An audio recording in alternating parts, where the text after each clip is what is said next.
وبركاته. کتاب الصلاة باب المواقیت. عن عبد الله بن عمرو رضی اللہ تعالی عنہما ان النبي صلی اللہ علیہ وسلم قال وقت الظهر اذا زالت الشمس وكان ظل الرجل كطوله ما لم يحضر وقت العصر ووقت العصر ما لم تصفر الشمس ووقت صلاة المغرب ما لم يغب الشفق ووقت صلاة العشاء إلى نصف الليل الأوسط ووقت صلاة الصبح من طلوع الفجر ما لم تطلع الشمس. رواه مسلم. وله من حديث بريدة في العصر والشمس بيضاء نقية ومن حديث أبي موسى والشمس مرتفعة.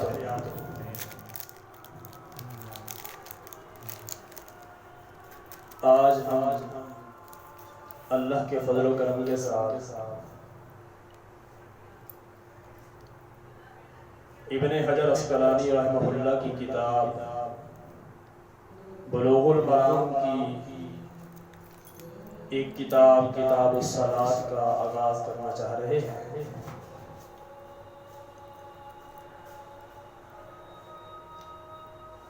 عزیز طلبہ، صلاۃ کا معنی دعا ہوتا ہے. چونکہ نماز مکمل دعا ہی دعا ہے، تو اس بنا پر نماز کا نام صلاۃ رکھ دیا گیا. حقیقت میں صلاۃ کا معنی دعا ہوتا ہے، جیسا کہ اللہ رب العالمین قرآن میں فرماتے ہیں ان اللہ وملائکتہ یصلون علی النبی یا ایھا الذین آمنوا صلوا علیہ وسلموا تسلیما. باب المواقیت. مواقیت یہ میقات کی جمع ہے، جس کا معنی وہ وقت مقررہ ہے جس میں نماز کی ادائیگی کرنی ہے، یعنی وہ اوقات جس میں نماز ادا کرنی ہے کہ کس وقت سے لے کر کس وقت تک کون سی نماز ہوگی اور ایک نماز کا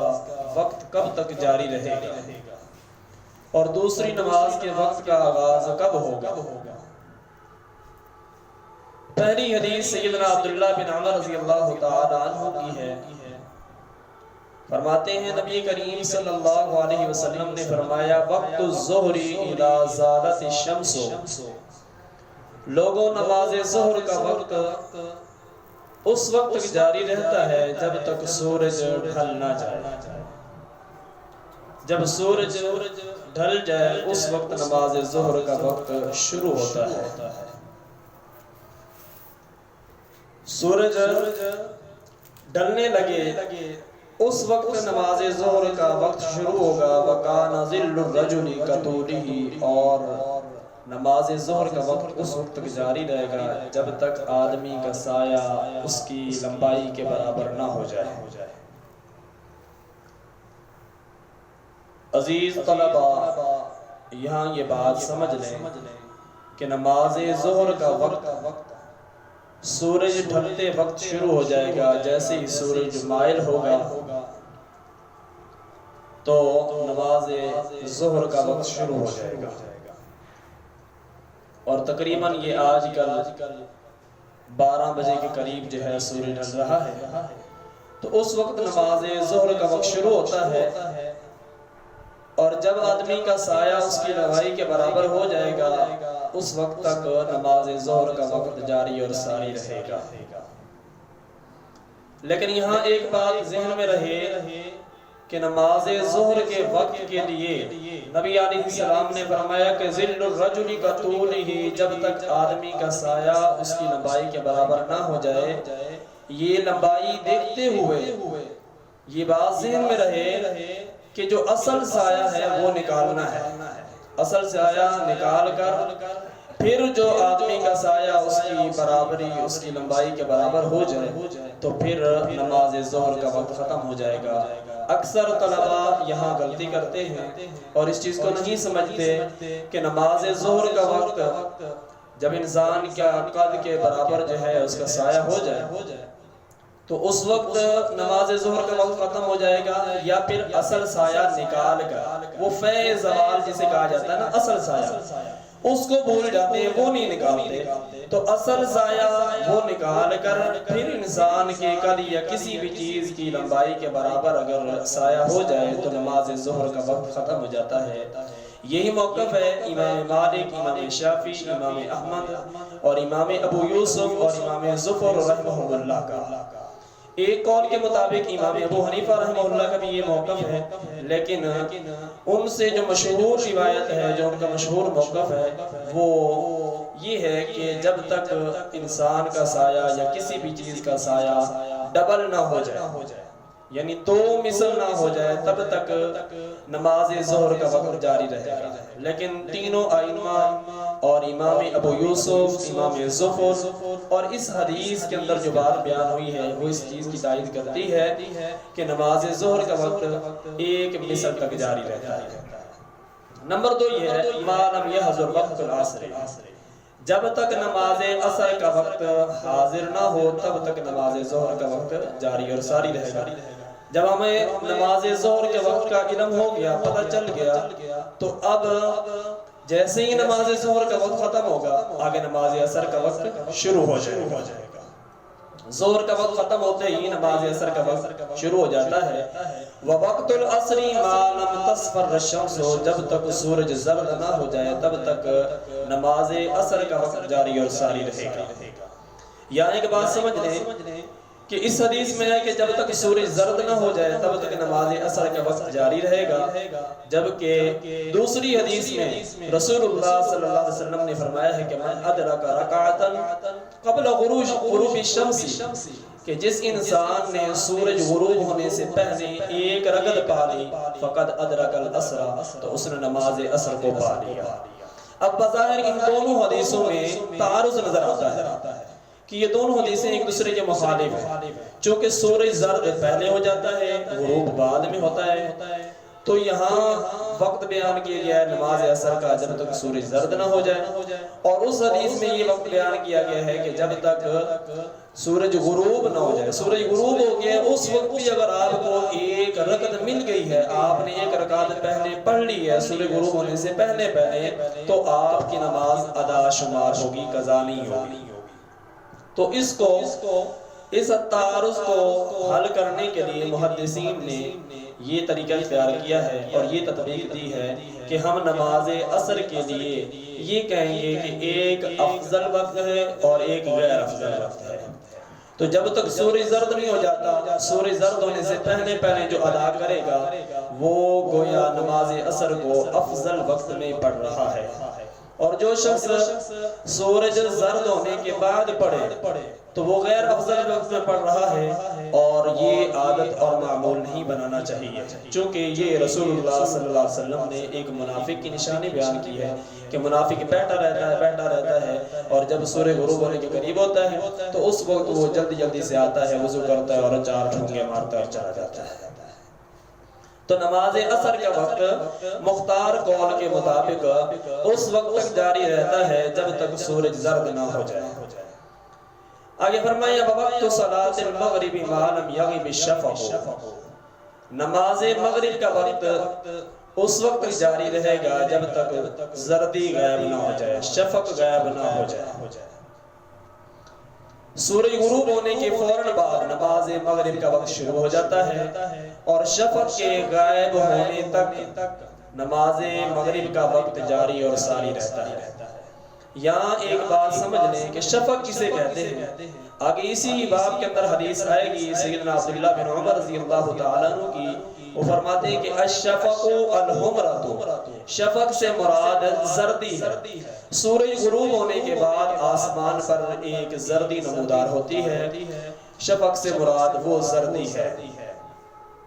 تو جب تک وہ غائب نہیں ہو جاتی اس وقت تک نماز مغرب کا وقت جاری اور ساری رہے گا۔ تو یہاں ایک اعتراض بھی ختم ہو گیا عموماً جو ہمارے ہاں یہ بات کہی جاتی ہے کہ نماز مغرب کا وقت بہت قلیل ہے، بہت کم ہے، تھوڑا سا وقت ہوتا ہے، جلدی سے ادا کر لیا جائے، تو یہ اعتراض اور یہ بات ختم ہو گئی، کیونکہ جب تک شفق غائب نہیں ہوگی تب تک نماز مغرب کا وقت جاری اور ساری رہے گا، اور تقریباً یہ سورج غروب ہونے کے 1.5 گھنٹہ تک جو ہے نہیں کہ یہ شفق جو ہے باقی رہتی ہے، برقرار رہتی ہے۔ جبکہ احناف کے نزدیک تو یہ ہے کہ شفق سے مراد زردی نہیں بلکہ اس زردی کے غائب ہونے کے بعد جو سفیدی نمودار ہوتی ہے وہ اس سے مراد ہے، تو ان کے نزدیک تو اور ہی زیادہ وقت ہے مغرب کا، جبکہ یہ جملہ انہی کی طرف سے ہی کہا جاتا ہے کہ نماز مغرب کا وقت تھوڑا ہوتا ہے، اسی بنا پر مغرب سے پہلے نفل پڑھنے کی اجازت یا وقت نہیں دینا چاہیے، بعد میں ادا کرنے چاہیے، اور ہاں نماز مغرب سے پہلے نفل نہیں، جبکہ رسول اللہ صلی اللہ علیہ وسلم کے حدیث آگے آئیں گی کہ مغرب سے پہلے آپ علیہ السلام نے خود بھی پڑھی ہیں، صحابہ نے بھی پڑھی ہیں، اور پڑھنے کا حکم بھی دیا رسول اللہ صلی اللہ علیہ وسلم نے۔ وَوَقْتُ صَلَاةِ الْعِشَاءِ إِلَى نِصْفِ اللَّيْلِ الْأَوْسَطِ، اور نماز عشاء کا وقت آخری نماز عشاء کا وقت نصف اللیل الاوسطی درمیانی رات تک، رات کے نصف تک جاری اور ساری رہتا ہے، یہ مختار قول ہے اور افضل نماز عشاء کا وقت شروع ہوتا ہے شفق کے غائب ہونے کے ساتھ اور آدھی رات تک جاری اور ساری رہے گا۔ عام ہمارے ہاں یہ مشہور ہے کہ آدھی رات جو ہے وہ 12 بجے ہوتی ہے، 12 بج گئے تو آدھی رات ہوگی، ایسا نہیں ہے، بلکہ سورج کے غروب اور طلوع ہونے کا حساب لگایا جائے گا، اس حساب سے پھر جہاں نصف بنے گا، آدھا بنے گا، اس حساب سے نماز عشاء کا وقت مقرر اور تعین کیا جائے گا۔ وَوَقْتُ صَلَاةِ الصُّبْحِ، اور صبح کی نماز کا وقت من طلوع الفجر، فجر کے طلوع ہونے سے لے کر ما لم تطلع الشمس، جب تک سورج طلوع نہ ہو جائے، جب تک سورج طلوع نہ ہو جائے۔ طلوع فجر سے مراد یہاں فجر صادق ہے، اور فجر صادق کی رسول اللہ صلی اللہ علیہ وسلم نے مثال یہ بیان کی ہے، آگے حدیث آئے گی کہ آپ علیہ السلام نے فرمایا کہ فجر صادق وہ ہوتی ہے کہ اس کی روشنی آسمان پر سیدھی افق میں پھیلتی ہے، اور فجر کاذب وہ ہے کہ اس کی روشنی آسمان میں سیدھی نہیں بلکہ ٹیڑھی پھیلتی ہے۔ دوسری حدیث کے اندر آپ علیہ السلام نے اس کی تشبیہ دی، فرمایا کَذَنْبِ السَّرْحَانِ، جس طرح کی بھیڑی کی دم ٹیڑھی ہوتی ہے، اسی طرح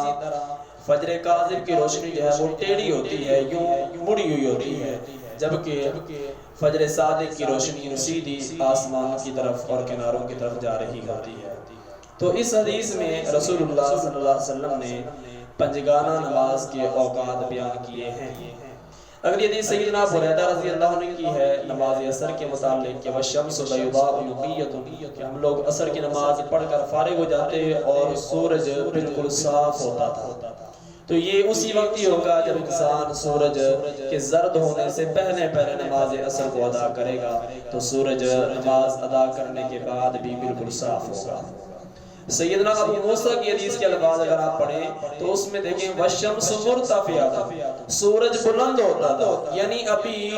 زرد ہونے کے لیے مائل ہی نہیں ہوتا تھا، جھکا ہی نہیں ہوتا تھا زرد ہونے کے لیے، ابھی بالکل جو ہے بلند ہوتا تھا کہ ہم نماز عصر کو ادا کر لیا کرتے تھے۔ تو یہ پنجگانہ نماز کے اوقات ہیں۔ اللہ مجھے اور آپ تمام کو حدیث کے مطابق اور رسول اللہ صلی اللہ علیہ وسلم کی سنت کے مطابق نماز پڑھنے کی توفیق عطا فرمائے، اور انہی اوقات میں پڑھنے کی توفیق عطا فرمائے جو رسول اللہ صلی اللہ علیہ وسلم نے بیان کیے ہیں۔ یہاں ایک بات عرض کر دوں کہ رسول اللہ صلی اللہ علیہ وسلم نے یہاں اول اور آخر وقت تو بیان کر دیے ہے، لیکن رسول اللہ صلی اللہ علیہ وسلم نے ساری زندگی تمام نمازیں اول وقت میں پڑھی ہیں سوائے نماز عشاء کے۔ نماز عشاء کو تاخیر کرنا، مؤخر کرنا یہ افضل ہے، اور بقیہ نمازوں کو اول وقت میں ادا کرنا یہ افضل ہے، کیونکہ رسول اللہ صلی اللہ علیہ وسلم سے جب سوال ہوا کہ ای الاعمال افضل، کہ اے حبیب علیہ السلام اعمال میں سے کون سا عمل افضل ہے، تو آپ علیہ السلام نے وہاں بتلایا تھا کہ الصلاۃ لأول وقتہا، ایک حدیث کے الفاظ الصلاۃ لوقتہا کے ہیں، اور ایک حدیث کے الفاظ الصلاۃ لأول وقتہا، کہ نماز عصر کو اول وقت میں ادا کرنا، نمازوں کو اول وقت میں ادا کرنا یہ افضل عمل ہے۔ تو لہٰذا ہمیں افضل عمل کا ہی چناؤ کرنا چاہیے، چونکہ اس کے اندر زیادہ نیکیاں ہوں گی، اور نیکیوں کے ہر ایک انسان کو طلب ہے، ہر ایک مسلمان طلبگار ہے نیکیوں کا، لہذا زیادہ سے زیادہ نیکیاں جمع کرنے کی کوشش کریں۔ اللہ مجھے اور آپ تمام کو اس پر عمل پیرا ہونے کی توفیق عطا فرمائے۔ آمین۔ وآخر دعوانا الحمدللہ رب العالمین۔